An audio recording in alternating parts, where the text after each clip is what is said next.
आता 1 रुपयात साड्या, जेंट्स वेअर, किड्स वेअर, महाराष्ट्रातील सर्वात मोठा सेल रवींद्र वस्त्र निकेतन सलगरे व शाखांमध्ये. चंद्रकोर साड्या, डिझायनर वर्क साड्या, फ्रॉक, शरारा, गरारा, लेगिन, प्लाझो फक्त 1 रुपयात. Boys pant shirts, lower, kurti 1 रुपयात. थंडीसाठी ब्लँकेट, जॅकेट, स्वेटर, पडदे, पिलो, पर्स, बॅग फक्त 1 रुपयात. बाय 2 गेट 1 फ्री यासह असंख्य व्हरायटीत कपडे उपलब्ध. परा करा, ऑफर फक्त 26 जानेवारी ते 5 फेब्रुवारी पर्यंत. रवींद्र वस्त्र निकेतन सलगरे व सर्व शाखा. सांगली कृषी उत्पन्न बाजार समितीच्या वसंतदादा मार्केट यार्डात आज नवीन राजापुरी हळद सौद्याचा शुभारंभ झालाय. बावची येथील शेतकरी नितीन भास्कर कोकाटे यांच्या हळदीला क्विंटलला 21,300 रुपयांचा उच्चांकी भाव मिळालाय. यार्डात 13,500 ते 21,300 असा दर आहे. पहिल्याच दिवशी 4,000 पोत्यांची आवक झाली आहे. सांगली बाजार समितीमध्ये शेतकऱ्यांनी जास्तीत जास्त हळद विक्रीसाठी आणावी असं आवाहन सभापती सुजय शिंदे यांनी केलंय.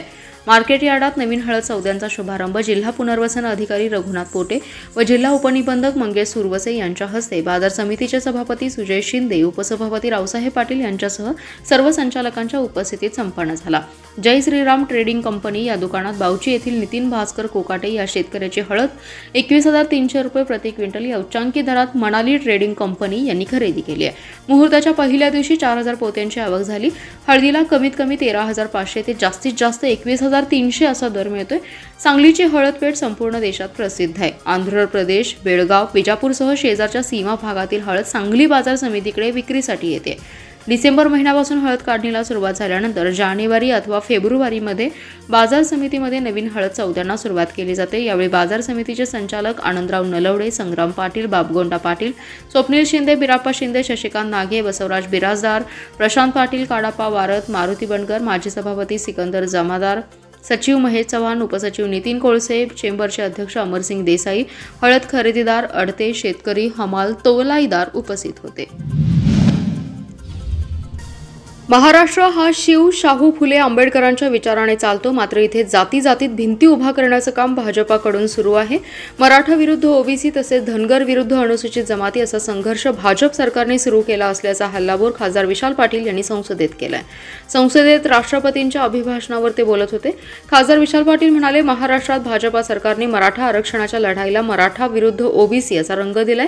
धनगर समाज एसटी आरक्षण मागतोय, त्यासाठी लढतोय. त्या लढ्याला धनगर विरुद्ध एसटी असा रंग देण्यात आला. जैन समाजातील दिगंबर आणि श्वेतांबर पोट जातींमध्ये तणावाचं वातावरण आहे. वाशिम जिल्ह्यातील शिरपूर येथील एका जैन मंदिरात पूजेच्या अधिकारावरून मारहाण होती. दिगंबर समाज पूजा करायला गेल्यानंतर तिथे मारहाण केली जाते. या 2 पोट जातींमध्ये तोडगा काढायचा प्रयत्न सरकार करताना दिसत नाही. समाज भांडत राहिला पाहिजे, त्यातून आपण जिंकत राहिलो पाहिजे असं सरकारला वाटतंय, असा हल्लाबोल विशाल पाटील यांनी केलाय. तर राष्ट्रपतींचं अभिभाषण दिल्ली आणि बिहारच्या निवडणुकीसाठीच जाहीरनामा वाटलाय. अर्ध्याहून अधिक जनता आत्मनिर्भर नाही, ती सरकारच्या जनकल्याण योजनांवर अवलंबून आहे. ही कसली आली आत्मनिर्भरता? तुम्हाला गरिबी हटवायची आहे की गरिबांनी सरकारच्या योजनांवर अवलंबून राहावं असं सरकारला अपेक्षित आहे का? हा स्वप्नांचा भारत नाही, हा संघर्षाचा भारत असल्याचा टोला देखील खासदार विशाल पाटील यांनी लगावलाय. महाराष्ट्र केसरी 2025 स्पर्धा पार पडली. मात्र या स्पर्धेत उपांत्य आणि अंतिम फेरीत मोठा गोंधळ पाहायला मिळालाय. पुण्याचा पैलवान पृथ्वीराज मोहोळ यंदाचा महाराष्ट्र केसरी ठरलाय. पृथ्वीराज मोहोळने उपांत्य फेरीत पैलवान शिवराज राक्षे आणि अंतिम फेरीत पैलवान महेंद्र गायकवाडवर विजयी मात करत मानाची गदा पटकावली.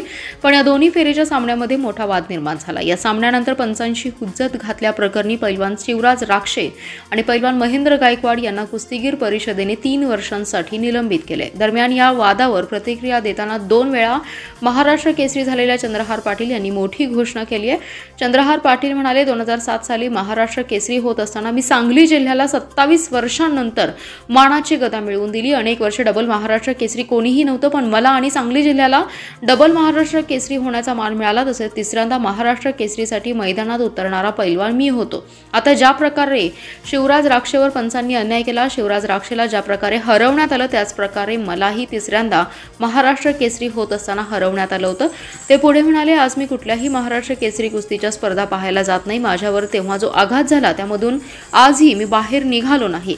त्यावेळी पंचांच्या चुकीच्या निर्णयामुळे मला हरवण्यात आलं. तेव्हा मी आत्महत्या करण्याच्या मनस्थितीत होतो. मात्र सहकाऱ्यांच्या मदतीने मी त्यामधून बाहेर निघालो. मात्र अशीच वेळ आज शिवराज राक्षेवर आली आहे. पंचांच्या एका चुकीच्या निर्णयामुळे शिवराज राक्षेचं आयुष्य बर्बाद झालं. मलाही त्यामधून कुठंतरी बाहेर पडायचंय. त्यामुळे 2 दिवसांच्या आत सर्वांनी कबुली दिली नाही तर मी महाराष्ट्र केसरीच्या दोन्ही गदा परत करणार आहे, असंही चंद्रहार पाटील यांनी म्हटलंय. मिरजेसह कोल्हापूर आणि सातारा जिल्ह्यातून मोटरसायकल चोरणाऱ्या सराई चोरट्यांना जेरबंद करत 6 दुचाकी चोरीचे गुन्हे उघडकीस आणण्यात पोलिसांना यश आलं. या चोरट्यांकडून चोरीच्या 6 दुचाकींसह 3,40,000चा मुद्देमाल जप्त केलाय. स्थानिक गुन्हे अन्वेषण विभागाच्या पथकाने मिरजेतील पंचशील नगर परिसरात सदरची कारवाई केली. या प्रकरणी सराईत जावेद मिरासो मुजावर आणि उमेश रामचंद्र जाधव यांना अटक केली आहे. मोटरसायकल चोरीचे गुन्हे उघडकीस आणण्यासाठी स्थानिक गुन्हे अन्वेषण विभागाचे एक पथक मिरजेत पेट्रोलिंग करत होतं. यावेळी पथकातील कर्मचाऱ्यांना माहिती मिळाली की पंचशील नगर येथे 2 जण विना नंबर प्लेटच्या गाडीवरून फिरत आहेत. पथकातील कर्मचाऱ्यांनी तातडीने त्या ठिकाणी सापळा रचून दोघांना ताब्यात घेतलं. त्यावेळी त्यांच्याकडे असलेल्या मोटरसायकलबाबत कसून चौकशी केली असता काही दिवसांपूर्वी मिरजेतील गुरुवार पेठ येथून चोरून ती विक्री करण्यासाठी आल्याचं सांगितलं. तसंच गेल्या 7 ते 8 महिन्यांपासून मिरज, कराड, विटा, शिराळा, शिरोळ येथून मोटरसायकली चोरून त्या मिरजेतील बंद अवस्थेतील सिटी सर्वे कार्यालयाच्या आवारात लावल्याचं सांगितलं. यानंतर पथकाने त्यांच्याकडून चोरीच्या 6 दुचाकींसह 3,40,000चा मुद्देमाल जप्त करत पुढील कारवाईसाठी मिरज शहर पोलीस ठाण्याच्या स्वाधीन करण्यात आले. दरम्यान जावेद मुजावर याच्यावर पोलीस ठाण्यात दुचाकी चोरीचा गुन्हा दाखल असल्याची माहिती पोलिसांना मिळाली. सदरची कारवाई पोलीस निरीक्षक सतीश शिंदे, सहाय्यक निरीक्षक सिकंदर वर्धन, कर्मचारी संजय पाटील, सूर्यकांत साळुंके, अमोल लोहार, अतुल माने, सोमनाथ गुंडे, अभिजित ठाणेकर, सुनील जाधव, प्रमोद साखरपे, सुशांत चिले यांच्या पथकाने केली आहे.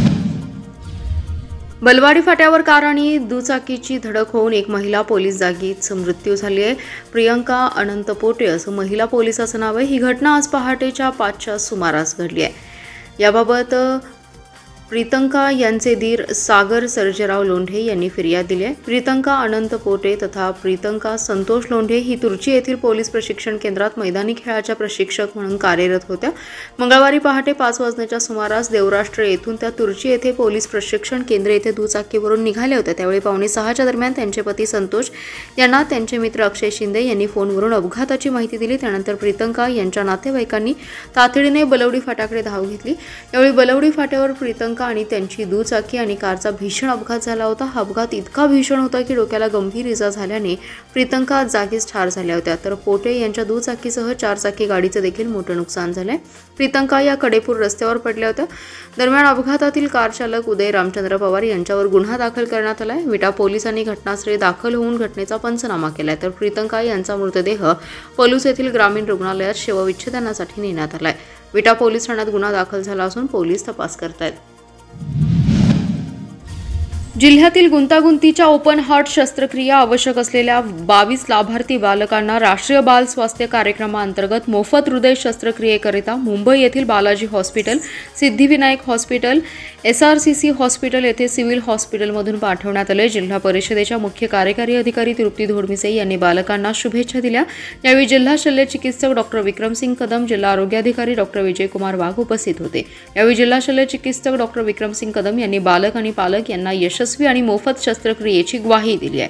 राष्ट्रीय बाल स्वास्थ्य कार्यक्रमाअंतर्गत 10 जानेवारीला राष्ट्रीय बाल स्वास्थ्य कार्यक्रम आणि DEIC यांच्या वतीने मोफत 2D इको तपासणी शिबिर घेतलं होतं. त्यामध्ये 225 लाभार्थ्यांची तपासणी करण्यात आली. त्यापैकी अत्यंत गुंतागुंतीच्या ओपन हार्ट शस्त्रक्रिया आवश्यक असलेल्या 22 लाभार्थ्यांना आज मोफत हृदय शस्त्रक्रियेकरिता मुंबई येथे पाठवण्यात आले. सर्व शस्त्रक्रिया या गुंतागुंतीच्या आणि अतिखर्चिक आहेत. महात्मा ज्योतिबा फुले जनआरोग्य योजना, रोटरी क्लब, मुख्यमंत्री सहाय्यता निधी, धर्मादाय संस्था, खाजगी रक्कमदाते इत्यादींमार्फत अनुदान उपलब्ध करून शस्त्रक्रिया पूर्णपणे मोफत करण्यात येणार आहे. सन 2015 पासून आज अखेर 2,850 लाभार्थ्यांच्यावर हृदय शस्त्रक्रिया आणि 28,400 लाभार्थ्यांच्या इतर शस्त्रक्रिया राष्ट्रीय बाल स्वास्थ्य कार्यक्रमाअंतर्गत पूर्णपणे मोफत करण्यात आल्या आहेत. यावेळी अतिरिक्त जिल्हा शल्य चिकित्सक डॉक्टर बिभीषण सारंगकर, डॉक्टर छाया पाटील, जिल्हा कार्यक्रम समन्वयक डॉक्टर प्रमोद चौधरी, अनिता हसबनीस अधिकारी आणि कर्मचारी उपस्थित होते. तासगाव तालुक्यातील सावर्डे येथील जिल्हा परिषदेच्या प्राथमिक आरोग्य पथकाकडील औषध निर्माण अधिकारी जालिंदर महादेव कांबळे यांना टीटीचे इंजेक्शन का देत नाहीस असा जाब विचारत सावर्डे येथील गजेंद्र शिवाजी पाटील यांनी शिवीगाळ करत मारहाण केले, तर वैद्यकीय अधिकारी डॉक्टर मनीषा पाटील यांना शिवीगाळ केले। या प्रकरणी कांबळे यांनी गजेंद्र पाटील यांच्या विरोधात तासगाव पोलिसात गुन्हा दाखल केलाय। सावर्डे येथे जिल्हा प्राथमिक आरोग्य पथक आहे। या ठिकाणी वैद्यकीय अधिकारी आणि औषध निर्माण अधिकारी कार्यरत आहेत। सोमवारी दुपारी 3 वाजण्याच्या सुमारास वैद्यकीय अधिकारी डॉक्टर पाटील या मासिक अहवाल देण्यासाठी तालुका आरोग्य अधिकारी कार्यालयाकडे गेल्या होत्या। याच वेळी तात्यासाहेब जगन्नाथ सदाखळे यांना जखम झाल्यामुळे त्यांच्यावर उपचार करण्यासाठी गजेंद्र शिवाजी पाटील हा आरोग्य पथकात आला होता। यावेळी औषध निर्माण अधिकारी कांबळे यांनी सदाखळे यांची केस पेपर नोंद करून त्यांच्यावर औषध उपचार केला। मात्र यावेळी गजेंद्र पाटील यांनी कांबळे यांच्यासोबत वाद घालून शिवीगाळ केली। टीटीचं इंजेक्शन का देत नाहीस असा जाब विचारत शिवीगाळ करू लागला। यावेळी या ठिकाणी इंजेक्शन देण्याची सोय नाही, तुम्ही चिंचणी प्राथमिक आरोग्य केंद्रात घेऊन जा असं समजावून सांगितलं। मात्र पाटील यांनी शिवीगाळ करत दमदाटी करून दवाखान्यातील साहित्य विस्कटून लावलं। दवाखान्याच्या बाहेर ओढून नेत चप्पलने मारहाण केली आहे। इस्लामपूर पोलीस ठाण्याच्या गुन्हे प्रकटीकरण पथकाने मोबाईलबाबत तांत्रिक माहिती प्राप्त करून राज्यातील विविध जिल्ह्यातून बाहेरच्या राज्यातून 3,30,000 किमतीचे तब्बल 30 मोबाईल हँडसेट शोधलेत। मोबाईल मूळ मालकांना परत मिळाल्याने मोबाईल धारकांकडून इस्लामपूर पोलिसांच्या कामगिरीबाबत समाधान व्यक्त केलं जात आहे। इस्लामपूर शहर सांगली जिल्ह्याच्या व्यापाराच्या दृष्टीने महत्त्वाचे आहे, त्यामुळे आजूबाजूच्या गावामधून दररोज नोकरी, शिक्षण, बाजारामध्ये नागरिक येतात। प्रवास, बाजारपेठ, बस स्थानक अशा गर्दीच्या ठिकाणी मोबाईल गहाळ होण्याचं प्रमाण अधिक आहे। इस्लामपूर पोलीस ठाणे हद्दीत गर्दीच्या ठिकाणाहून नागरिकांचे मोबाईल गहाळ झाल्याबाबत इस्लामपूर पोलीस ठाण्यास मोबाईल गहाळ मालमत्ता नोंदी केल्या होत्या।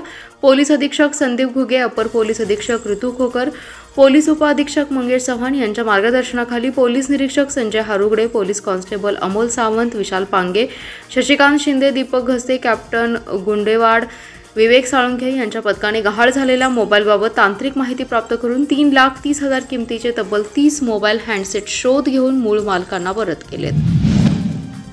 सी न्यूजचे संपादक आणि ज्येष्ठ पत्रकार शिवाजी मोहिते सर यांचा वाढदिवस मोठ्या उत्साहात साजरा करण्यात आला। यावेळी सी न्यूजच्या कार्यालयात केक कापून वाढदिवस साजरा करण्यात आला। यावेळी जनसुराज्य पक्षाचे प्रदेशाध्यक्ष समित कदम, श्री अंबाबाई तालीम संस्थेचे अध्यक्ष Sanjayji Bhokare, Sangli media communication C न्यूजचे संचालक धनेश काका शेटे, माधव बेटगिरी, नरुलामीन भोकरे, मनोज भुरट यांनी शुभेच्छा दिल्या। यावेळी पत्रकार शंकर देवकुळे, सरफराज संधी, अरुण लोंढे, स्वप्नील एरोंडोलीकर, दीपक कांबळे, असिफ मुरसल, प्रथमेश गोंधळे, शरद सातपुते, सुजित दोडके यांच्यासह सी न्यूजचे आणि सांगली मीडिया कम्युनिकेशनचे सर्व कर्मचारी उपस्थित होते।